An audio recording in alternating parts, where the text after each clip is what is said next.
Bonjour et bienvenue dans cette conférence en ligne du 6e Forum Énergie-Climat du Grand Ouest.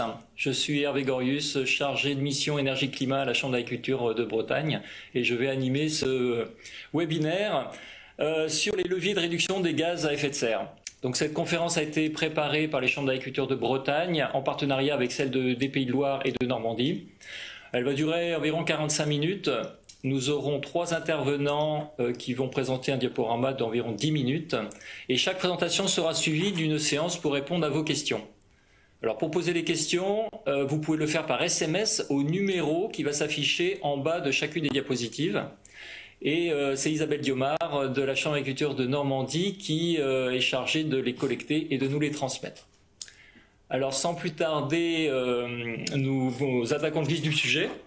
Donc Élodie Tramvoise, chargée d'études herbivores à la Chambre d'agriculture de Bretagne, va nous présenter l'état d'avancement du projet de ferme bas carbone de Trévarez, station expérimentale de la Chambre d'agriculture de Bretagne, située dans le Finistère. Donc Élodie, tu as la parole. Bonjour à tous. J'attends.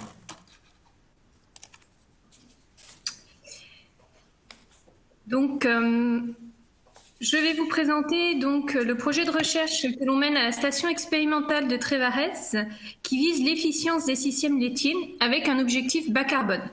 Suivant. Donc, où se situe la station expérimentale de Trévarez? Donc, comme Hervé vous l'a dit, elle est située dans le Finistère. Donc, pour remettre un petit peu le contexte, nous sommes sur des sols limoneux-argileux, dont 40 hectares de notre SAU situés en zone de captage.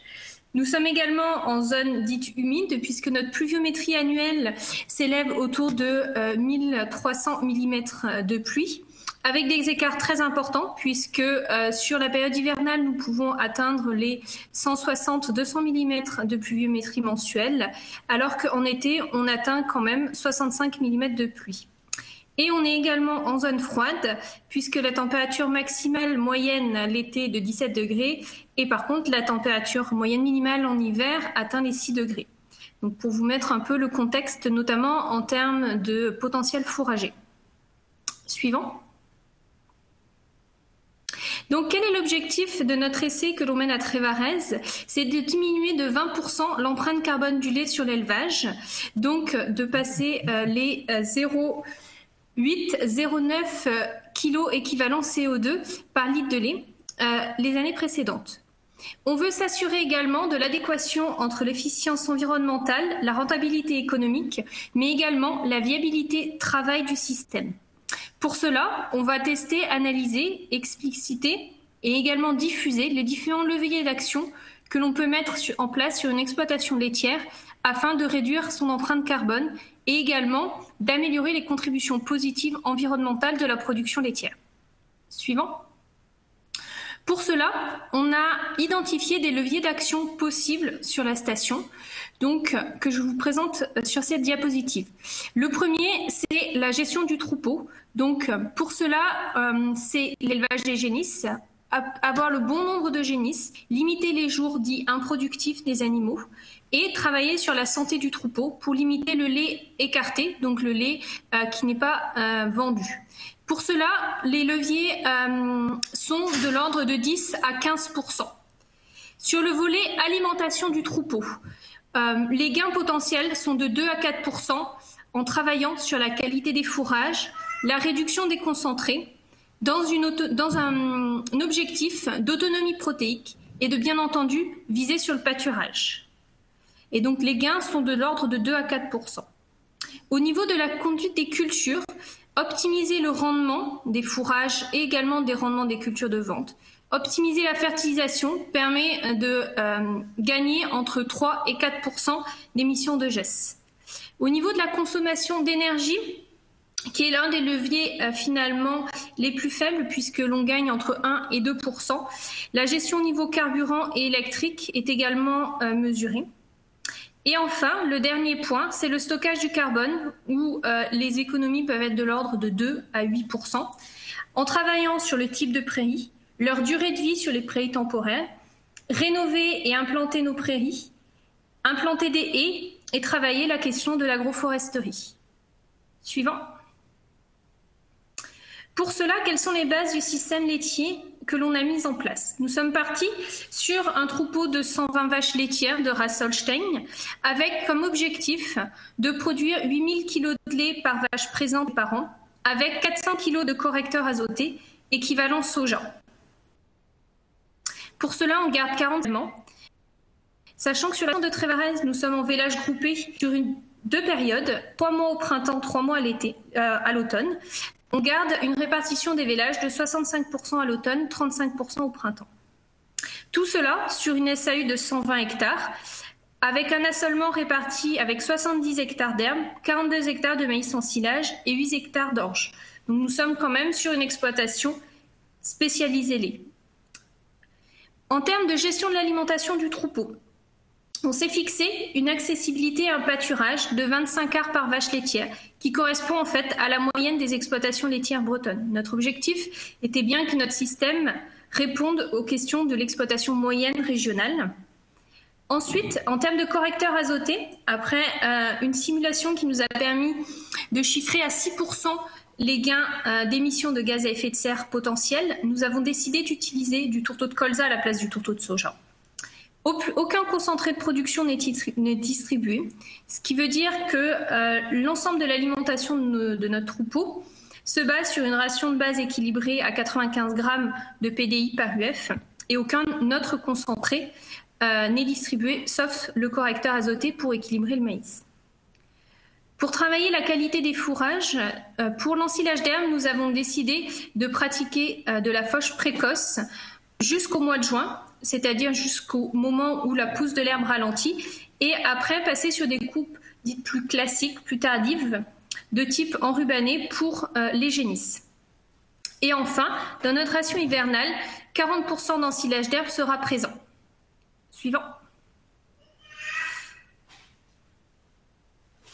En termes de gestion de la reproduction, donc pour éviter d'avoir des animaux dits improductifs, donc trop de génisses, au niveau des performances de la reproduction, donc 90 à 100 gestations en Holstein sur l'ensemble du troupeau est visé chaque année. Le reste des animaux sont mis en croisement viande. On garde comme objectif d'avoir des IVV de 12 mois, mais comme des essais précédents sur la station de Trévarez ont démontré que des IVV de 18 mois sont possibles sans impact sur les performances zootechniques, on se garde la possibilité de décaler un certain nombre de vaches si besoin. On maintient donc un taux de réforme et un taux de renouvellement inférieur à 30%. Par contre, on a pris la décision de finir nos animaux de réforme, c'est-à-dire que toutes nos vaches de réforme sont vendues en état, même si cela doit passer par une phase improductive. Et l'âge au vélage est fixé à 24 mois en termes d'objectifs. Pour le volet agronomique, donc on se limite au strict minimum les apports d'engrais minéraux qui correspondent finalement uniquement au premier apport sur blé puisque les conditions en fait ne permettent pas de mettre d'effluents d'élevage. On valorise au mieux les effluents d'élevage pour limiter les pertes d'azote vers le milieu. On a commencé et on va continuer à réimplanter un certain nombre de linéaires de haies sur la station. On a arrêté toute monoculture de maïs et on maximise les rotations en intégrant les prairies permanentes. Tout cela pour vous donner les premiers résultats donc, qui correspondent à l'année 2018, l'année de lancement. Et donc vous avez sur le tableau également les historiques de la station de Trévarez donc de 2013 à 2017. Donc en termes de chargement, on a augmenté un petit peu le chargement. Le lait produit par vache présente a diminué en fait de un peu plus de 200 kilos de lait. C'est lié à l'arrêt des concentrés de production. Notre bilan azoté s'est amélioré puisqu'il est passé de 99 à 82. Et nos émissions de GES, que ce soit en brut et en net, sont également améliorées par rapport à ce que l'on avait dans la période 2013-2017. Ce qu'il faut noter quand même que l'année 2018 était l'année de lancement de ce système-là. Et donc, tous les leviers n'étaient pas encore optimisés à leur maximum, ce que l'on va retrouver sur les années 2019 et 2020 dont les résultats sont à venir. Suivant. Pour ce suivi donc, de cette expérimentation, donc, il y a un suivi des performances techniques, environnementales et sociales grâce à des tableaux de bord qui sont suivis de manière mensuelle, trimestrielle et annuelle. Et donc cet essai est mené avec une équipe CRAB et Institut de l'élevage.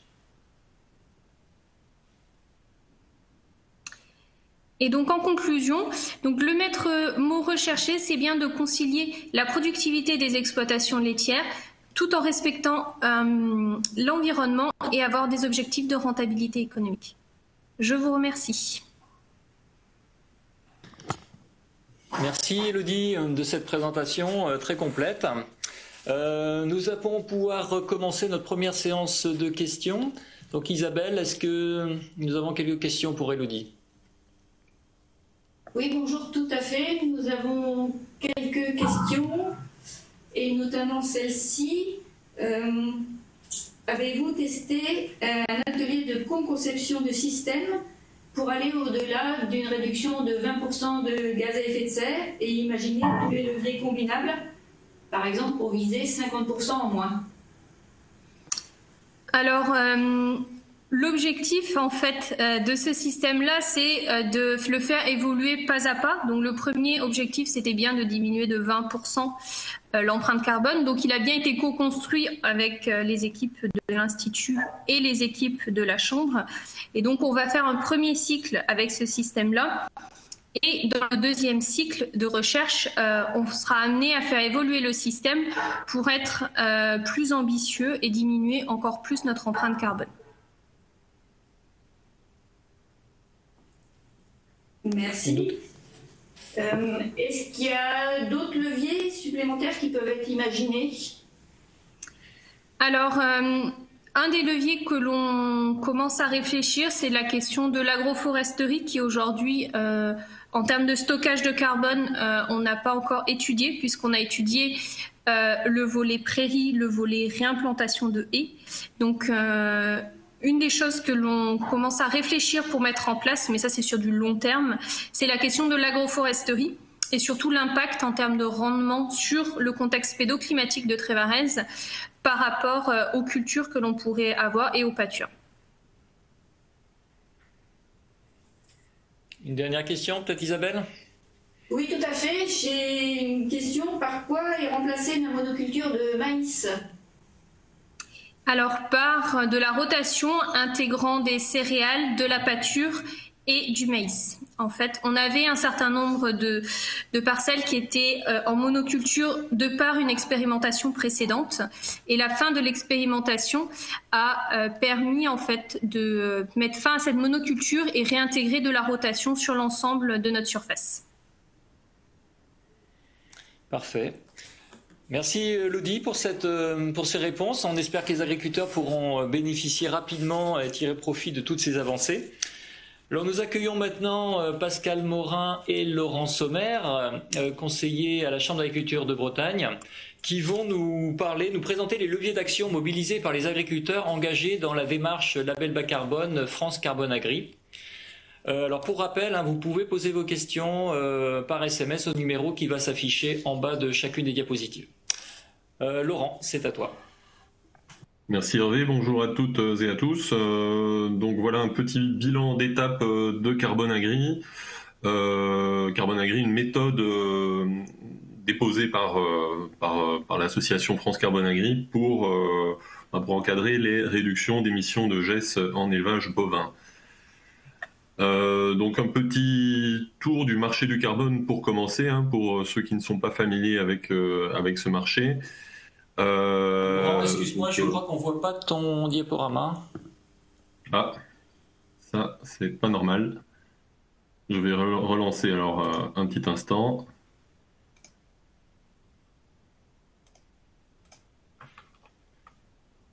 Désolé pour le petit souci technique. Je relance.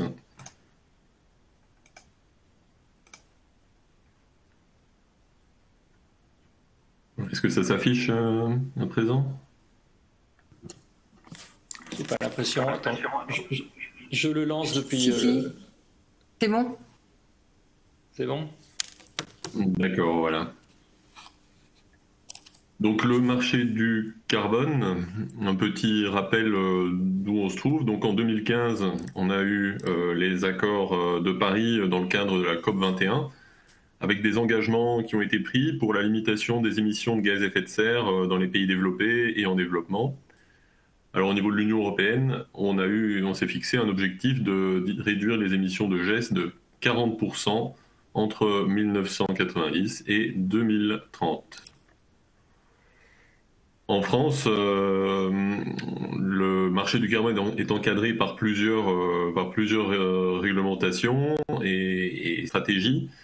La première étant la loi de transition énergétique pour la croissance verte qui a été adoptée en 2015. Une stratégie nationale et régionale bas carbone, donc en abrégé SNBC, qui est en cours de mise en place. Les objectifs des accords de Paris ont été adoptés. Et en 2019, on s'est fixé un cap, le cap de la neutralité carbone à l'horizon 2050.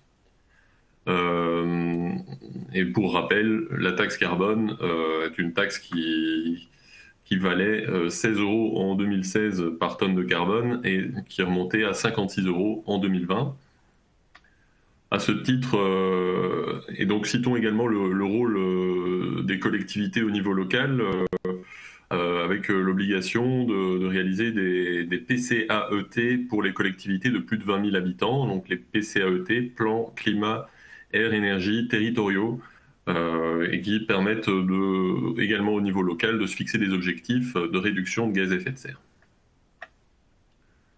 Donc au niveau du marché du carbone, on distingue le marché obligatoire et le marché volontaire. Le marché obligatoire a été instauré en 2005 pour les secteurs de l'industrie et de la production d'énergie. Le principe étant la mise sur le marché d'un nombre limité de quotas d'émissions, avec du coup une règle, un fonctionnement à l'offre et à la demande. Alors un petit bémol quand même sur ce marché obligatoire, c'est qu'il ne concerne que 12% des émissions mondiales en 2015. À côté de ça, donc du coup, il reste toutes 88% des émissions qui ne sont pas encadrées par ce marché, mais qu'on peut néanmoins faire rentrer dans le cadre d'un marché volontaire. En France, il a été créé en 2018 par le ministère de la Transition écologique et solidaire pour toute une série de secteurs, forêt, agriculture, transport, bâtiments, etc.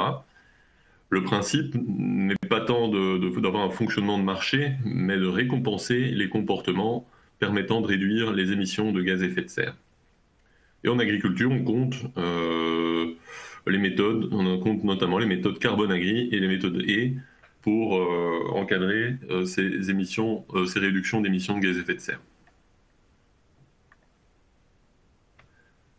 En élevage bovin, du coup, c'est la méthode Carbone Agri qui fait l'objet de cette présentation. Elle est basée sur l'outil CAP2ER. Donc, CAP2ER, calcul automatisé des performances environnementales en élevage de ruminants. Donc, un nom un petit peu long, mais qui permet quand même de traduire l'objectif de l'outil, c'est-à-dire d'évaluer le niveau d'émissions net des élevages en se basant non seulement sur les émissions brutes et le stockage de carbone qui est réalisé au niveau de l'exploitation.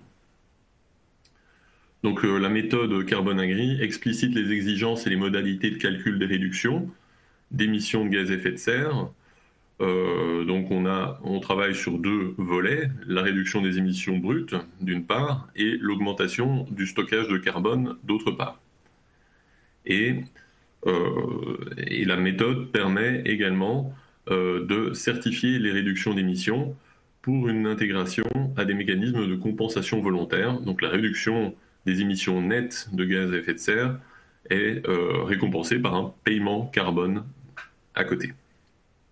Pascal, je te donne la parole pour la suite. Oui, bonjour. Donc, sur la mise en œuvre des projets Carbone Agri, si on rentre dans le détail de comment ça se passe un projet Carbone Agri, label bas carbone, en agriculture. Donc, il s'agit donc c'est un projet qui généralement s'étend sur 5 ans. avec un diagnostic en première année qui est soit simplifié, soit exhaustif, parce qu'il y a plusieurs niveaux de CAP2ER. Et l'objectif de cette démarche, c'est d'estimer en fait en année 5, de refaire ce même diagnostic, mais là de toute façon approfondie, donc avec un CAP2ER de niveau 2, pour estimer les gains qu'on a pu faire entre la première année et la dernière année.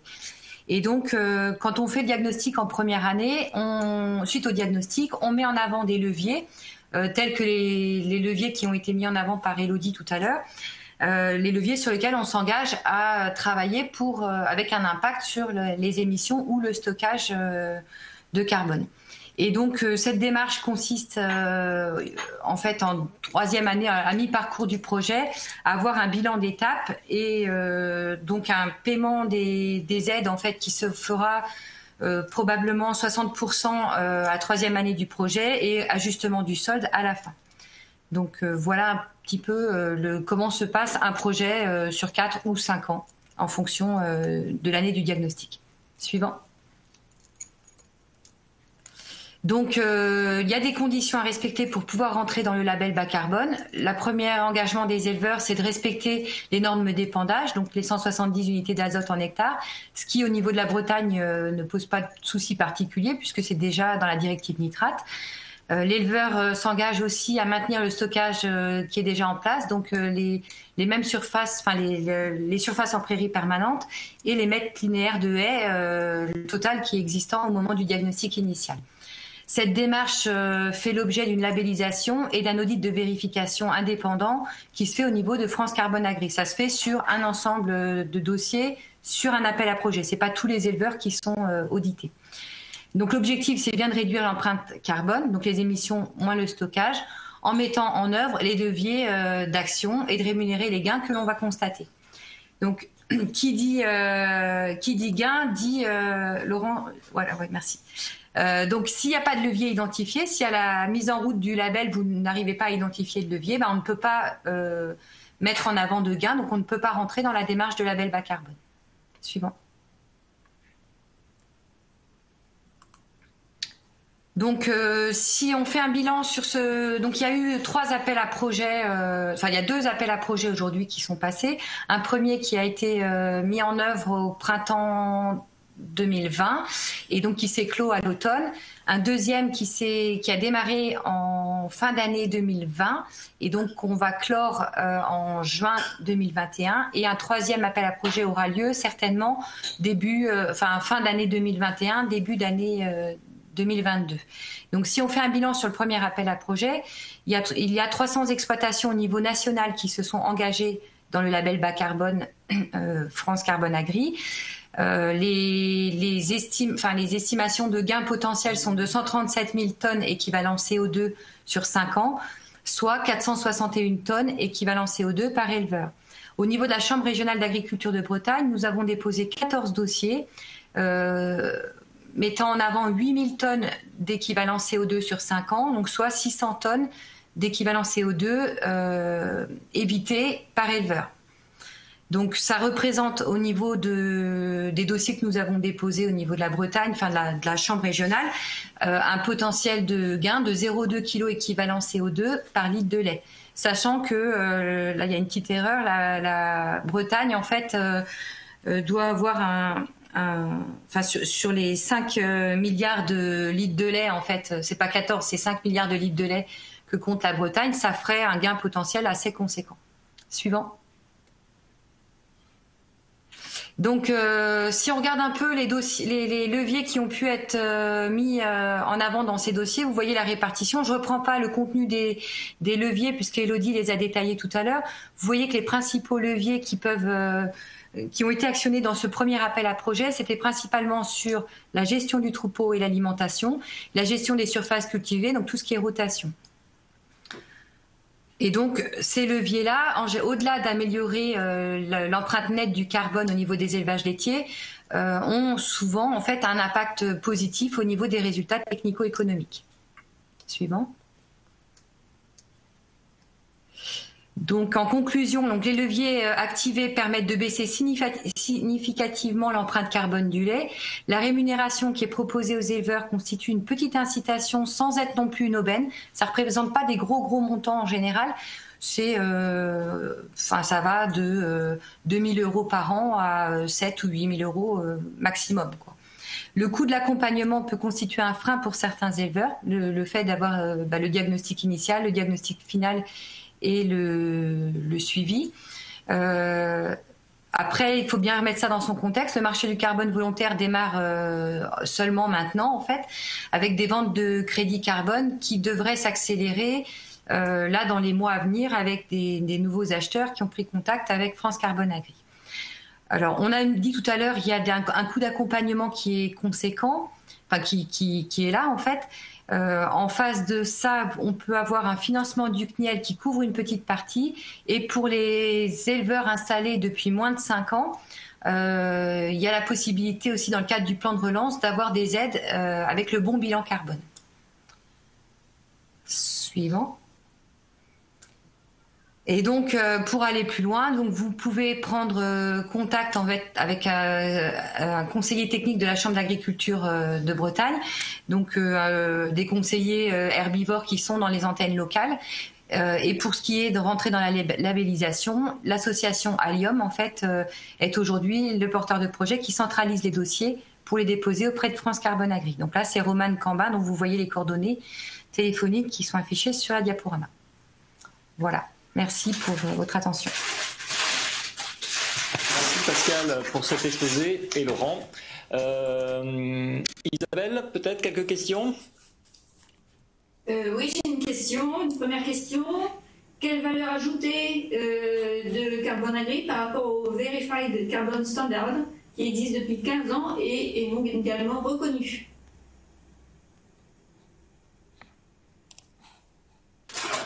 Moi, j'ai pas d'éléments particuliers sur ce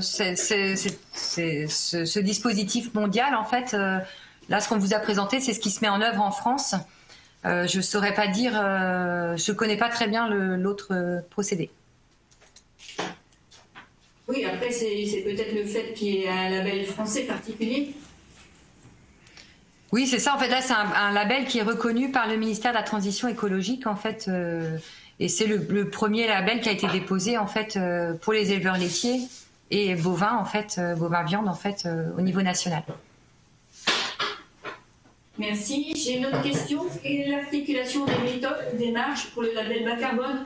Une ferme qui est en polyculture élevage, comment elle choisit entre Carbone Agri, carbocage pour les haies, la méthode berger ou permaculture ? Alors ça, on est deux fois les mêmes leviers. Oui, c'est ça. Donc normalement, ce qui était mis dans les contrats de France Carbone Agri, faudrait vérifier, mais normalement, on peut vendre son carbone qu'une seule fois, en fait. Donc on peut pas rentrer dans plusieurs dispositifs. Normalement, en tout cas pour le label Carbone Agri, si on signe là, on ne signe pas par ailleurs. Parce qu'on peut pas. Enfin, c'est assez logique. On peut pas faire reconnaître 2 fois les mêmes réductions d'émissions de gaz à effet de serre. Une autre question, si on a encore le temps, c'est quelle est la disparité en termes de tonnage carbone par exploitation pour les réductions ? Est-ce que cette disparité est forte dans le premier appel à projet ? On n'a pas forcément tous les éléments au niveau national, enfin pas dans le détail. Nous, sur les 14 dossiers qu'on a déposés, ça allait de 200 tonnes à 1600 tonnes gagnées sur les 4 à 5 ans du projet.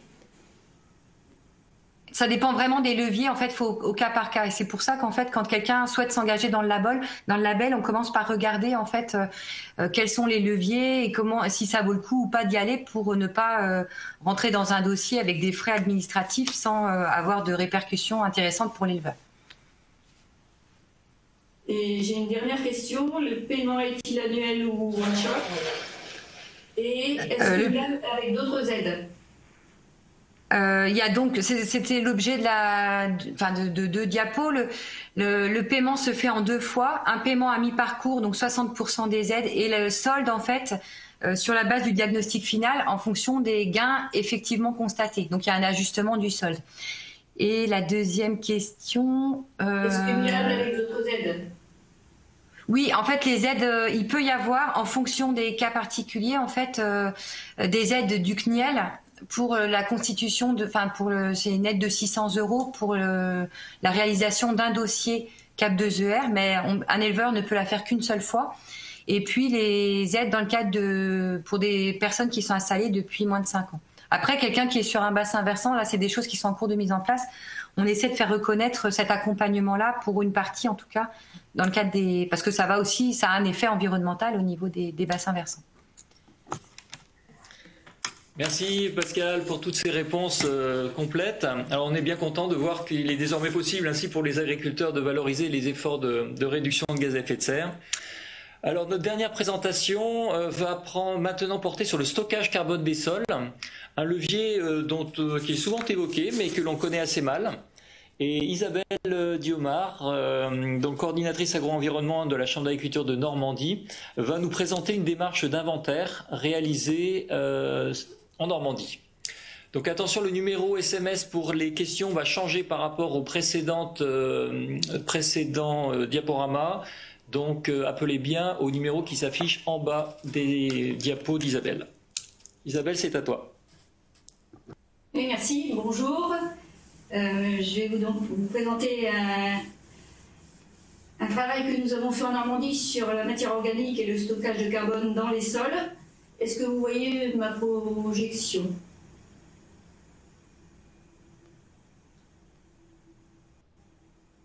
Oui. Oui ? Bien. Alors, donc ce travail, l'objectif c'était de faire un lien entre le stock de matière organique dans les terres agricoles, donc les parcelles de culture et de prairies analysées par les agriculteurs, et le fameux stockage de carbone qui vise à réduire les quantités de gaz à effet de serre dans l'atmosphère. Donc je commence avec une rapide présentation de la Normandie. Juste pour vous indiquer qu'en Normandie, on a une grande variété d'activités agricoles avec, vous le voyez sur la carte, de l'élevage bovin, lait, viande en zone bocagère, surtout à l'ouest, mais aussi également un peu à l'est de la région, et des grandes cultures qui sont plutôt à l'est, en mélange avec des polycultures élevage, mais qui se trouvent aussi en milieu des zones de bocage. Également des activités de maraîchage, de verger, etc. Ce qui est important dans la région, c'est la surface en prairie. On a 43% de la surface agricole en prairie permanente ou temporaire. Et au niveau des sols, qui vont être importants par rapport à la matière organique, on a une diversité liée à socle massif armoricain et bassin parisien au niveau géologique, donc avec des sols plus calcaires fréquents à l'est de la région, mais globalement une grande dominance de sols limoneux, des sols qui ont une capacité, on va dire, moyenne à stocker le carbone. Alors, comment on a travaillé ? En fait, ce qui est important à noter, c'est que le stock de carbone dans le sol, il est présent donc, sous forme de cette matière organique, cet humus. Et c'est une matière très importante pour le fonctionnement agronomique des sols. C'est pour ça que les agriculteurs le surveillent en faisant régulièrement des analyses de terre. Sur la petite coupe de sol à droite, vous voyez une coloration plus foncée en surface. Elle est directement liée à cette matière organique, ce carbone, qui a une couleur foncée, on le sait, avec le charbon qui est noir. Donc les agriculteurs, ils surveillent cette évolution en faisant des analyses de terre régulièrement auprès de laboratoires. L'objectif pour l'agriculteur, c'est d'avoir un taux suffisant de matière organique pour assurer une bonne fertilité du sol, un bon fonctionnement agronomique. Et au laboratoire, la réunion va prendre fin dans 10 minutes. L'analyse qui est faite, elle concerne le carbone et il y a un coefficient qui permet d'obtenir un taux de matière organique, un pourcentage. Le résultat, c'est cette carte-ci, où on a analysé un certain nombre de taux de matière organique, avec 30 000 analyses quand même sur la région, réalisées par les laboratoires Lano et Auréa Agrosciences. Et quand on reprend ces résultats, on a travaillé sur des zones homogènes de sol, qui étaient à peu près donc homogènes de ce point de vue-là. On a regardé la valeur médiane du taux de matière organique Par exemple, là, au sud du Calvados, on a une teneur médiane de 3,1% de matière organique. On a mis une gradation de couleur de rouge à bleu en fonction de ces teneurs. Rouge très pauvre et bleu est très élevé. Et en plus, on a des diagrammes qui permettent de voir la variabilité à l'intérieur de chaque zone, qui est assez importante en fait. Donc des niveaux de matière organique très variables. Globalement, sur la région, il y a des grandes différences de teneur. Vous voyez la gradation de couleur. Il y a en fait des effets à la fois du type de sol, du mode d'occupation du sol et des pratiques culturales. Sur les pratiques culturales, ce qui va jouer, c'est le fait d'apporter de la matière organique ou pas pour alimenter le sol. Donc ces apports, ça peut être des résidus de culture ou des produits organiques type fumier lisier, boue, compost, etc. Autre élément important quand on regarde tous ces éléments, c'est l'évolution de la matière organique et le fait que cette évolution soit très lente. Vous avez à droite là un graphique avec l'évolution de stock de carbone organique en tonnes hectares, où on voit ce qui se passe dans une parcelle selon 4 pratiques différentes. Des pratiques avec apport de compost, culture intermédiaire qui vont restituer et avoir tendance à augmenter, ou absence de ces apports, où là les teneurs vont avoir tendance à descendre, et vous voyez que l'évolution se fait sur 10, 20, jusqu'à 50 ans, et au-delà. Important à noter, c'est qu'il y a des limites de saturation au maximum et au minimum. On voit que quand on est proche du maximum, on a une évolution qui est plus lente, donc il est plus difficile d'augmenter le stock de carbone dans un sol proche de la saturation. Et puis dernière chose, le stock en tonnes hectares, il est délicat à mesurer. On a une teneur en pourcent grâce à l'analyse, mais il faut estimer, mesurer la densité du sol, le taux de cailloux, chose qu'on n'avait pas pour faire nos cartes, et on a dû donc faire des estimations.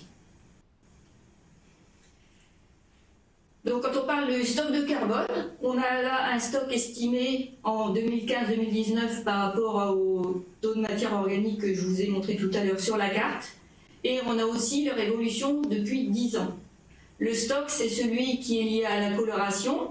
On retrouve les mêmes informations que pour la matière organique. Et là, c'est classé de très faible, en dessous de 30 tonnes hectare, à très élevé, au-dessus de 125 tonnes de carbone par hectare.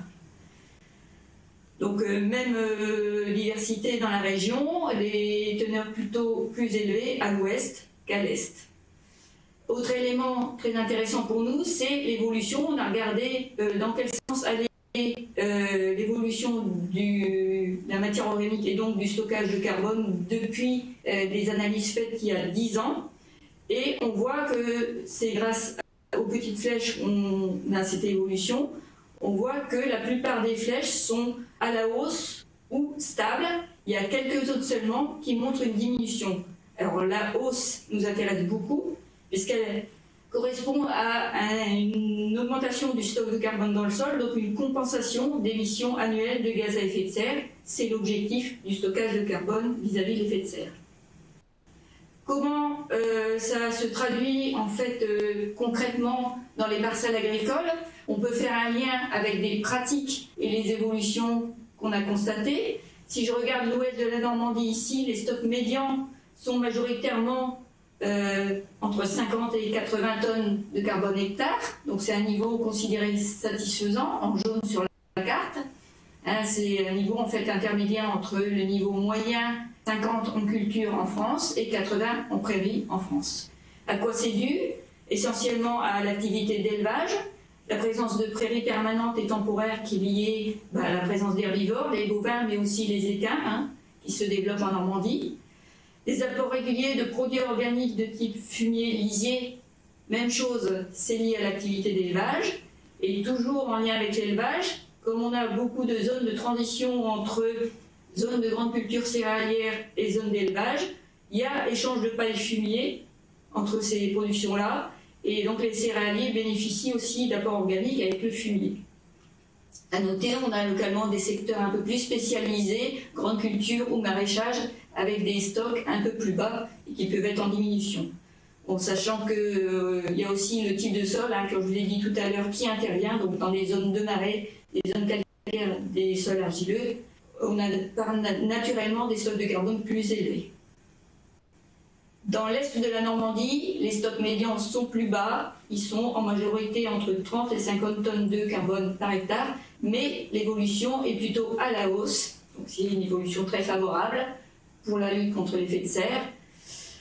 Qu'est-ce qui intervient ici? C'est qu'on a de l'élevage moins présent, plutôt des grandes cultures et des cultures industrielles, pommes de terre, lin par exemple, avec des restitutions organiques limitées. En revanche, ce qui peut jouer sur la majorité, c'est les pratiques récentes telles que la pratique des cultures intermédiaires, qui est imposée de plus en plus largement par la directive nitrate, et aussi un développement d'agriculture de conservation des sols, qui intègre une couverture maximale, donc des résidus de culture plus fréquents. Ça, c'est la volonté des agriculteurs et ça a un rôle positif.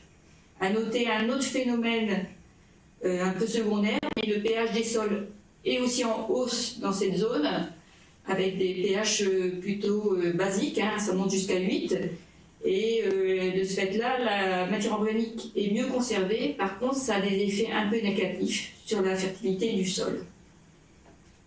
Donc pour conclure, grâce à cette étude, on peut voir que la tendance en Normandie sur le stockage de carbone est déjà plutôt positive et elle nous donne des pistes pour stocker davantage de carbone dans les parcelles agricoles. Ça peut être utilisé notamment dans les plans climat des collectivités.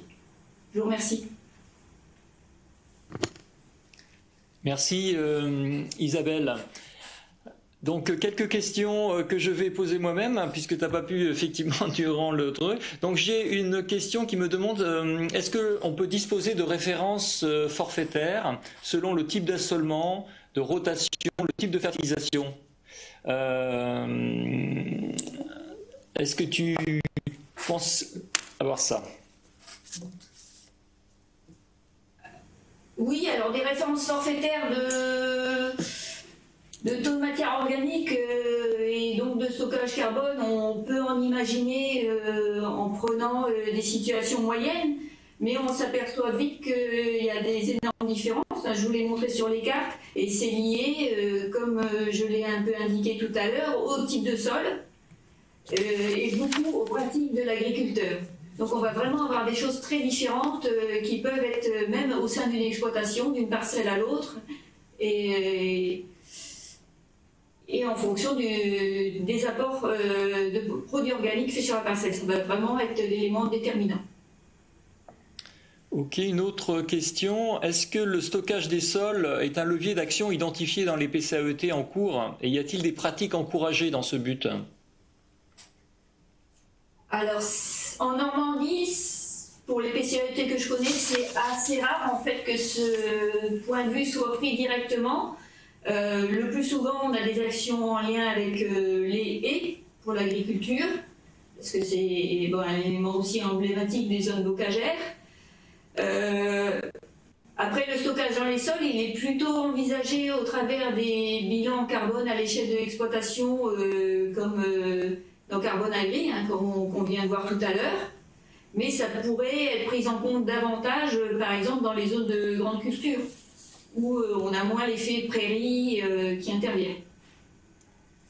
Et a-t-on idée de l'augmentation du carbone des sols en 10 ans par rapport aux émissions globales de GES agricoles sur la région? Alors c'est quelque chose que j'ai regardé effectivement. C'est pas négligeable hein, parce que quand on prend l'augmentation là qui est vue zone par zone et qu'on regarde les surfaces concernées, on a des quantités importantes de GES au global qui sont stockées et ça représente un peu moins de 20% des émissions de gaz à effet de serre de l'agriculture. Alors bien sûr, pour prendre en compte l'ensemble du stockage par activité agricole, il faudrait rajouter tout le stockage des haies, des vergers, etc. Parfait. Merci bien Isabelle. Le temps imparti pour notre conférence en ligne est presque écoulé. Comment dire, je vous rappelle que ce webinaire est... Je vous rappelle que ce webinaire est enregistré et disponible sur le site des chambres d'agriculture. L'adresse devrait apparaître à l'écran. Voilà. Vous y trouverez donc également les contacts des conseillers auprès desquels vous pourrez approfondir les sujets présentés. Alors pensez aussi à prendre un peu de temps pour remplir notre enquête de clôture qui vous parviendra là tout à l'heure. Et je vous rappelle que d'autres webinaires sur la thématique énergie-climat sont encore programmés aujourd'hui, ce matin et cet après-midi. Alors au nom de toute l'équipe d'organisation de cette conférence, je vous remercie de vous être joints à nous.